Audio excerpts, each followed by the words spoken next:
So this is a presentation on teacher inquiry and the individualized learning plan. What is inquiry? Well, it's basically a systematic way of seeking information. There are many representations of inquiry. In this example, you see that inquiry is the process of posing a question, formulating a hypothetical answer to the question, and then designing and conducting an experiment to collect and interpret data, draw conclusions, and make decisions about the findings. It is a reiterative process that can cycle back into any of the points of the process. Inquiry requires you to pose a question, find information through research and experimentation, interpret the information, and report your findings. Finally, this representation shows that inquiry is a systematic process of exploring, where observations lead to questions which are investigated, and those investigations lead to more questions. Those three representations of inquiry show that there are subtle differences between different ideas of inquiry. In their research on internet environments for science education, Lynn, Davis, and Bell formulated what I think is a great definition of inquiry. Inquiry is the intentional process of diagnosing problems, critiquing experiments, distinguishing alternatives, planning investigations, researching conjectures, searching for information, constructing models, discussing with peers, and forming coherent arguments. And that's basically what you're going to be doing in your teacher inquiry. The ultimate purpose of the inquiry process for teachers is to achieve improved outcomes for students. However, it's also important that this cycle is an organizing framework that we can use to help you learn from practice and build greater knowledge. We organize your teacher inquiry in the individualized learning plan, which addresses the CSTP and also provides a roadmap for induction program activities. The ILP requires new teachers to identify personal growth goals and measurable outcomes, describe how they will work to meet those goals, and a plan for evaluating data and reflecting on progress. You'll develop your ILP with support from your mentor and also support from your course instructors. And in future semesters, you can either identify new areas of inquiry or revisit your old ones. So, the FOTIP teacher inquiry cycle we represent in 5 steps. And these steps align with the individualized learning plan and also our classroom POP cycle. Here you can see how the teacher inquiry cycle aligns with the program ILP and the POP cycle. We'll be going through each of these areas one at a time. So the first area is focus.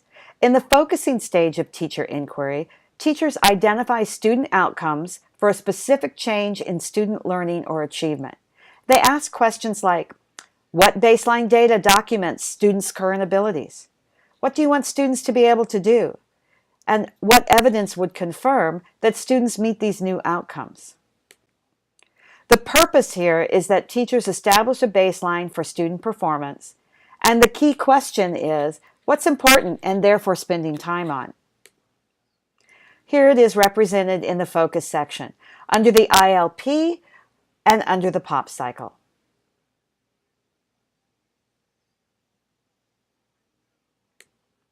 In the planning stage of teacher inquiry, teachers select instructional, management, or assessment strategies that will support students in achieving the outcomes the teacher wants. Questions the teacher might ask here are, what strategies are being used and how well do they work? According to the research, what strategies might be more effective? What strategies will best support English learners and students with special needs? The purpose of this area is for teachers to use evidence from research, past practice, and colleagues to plan teaching and learning opportunities aimed at achieving outcomes. The key question is, what strategies are most likely to help students learn what they need to learn? And here it is represented from the ILP and the POP cycle.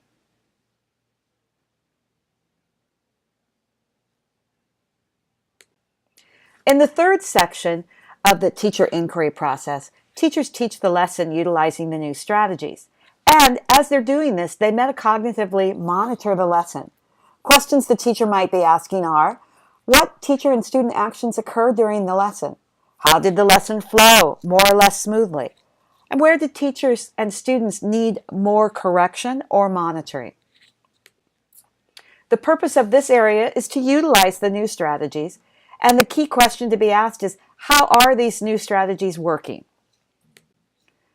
Here we see where the teach cycle is represented in the ILP section and on the POP cycle.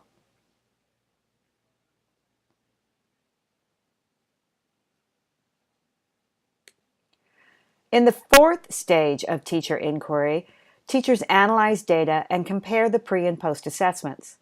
Questions teachers might ask include, how does the post assessment compare to the pre-assessment? And to what degree were students able to achieve outcomes? Especially our focus students such as English learners and students with special needs. The purpose of this section of inquiry is to investigate success, analyze data, and summarize key findings. The critical question is, what happened as a result of your teaching? And here we see where the analysis part of the cycle is represented in the ILP and the POP cycle.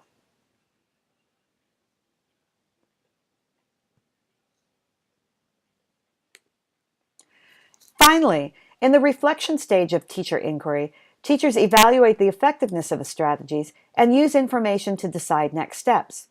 Questions you might pose here include, what would you do differently next time? And how do your findings inform future practice? The purpose of this section is for teachers to interpret the findings and consider what they should do next. Key questions you might ask include, what are the implications for future teaching? Is there something I need to change? And what are the next steps? And here we see the reflection part of the cycle represented in the ILP and the POP cycle.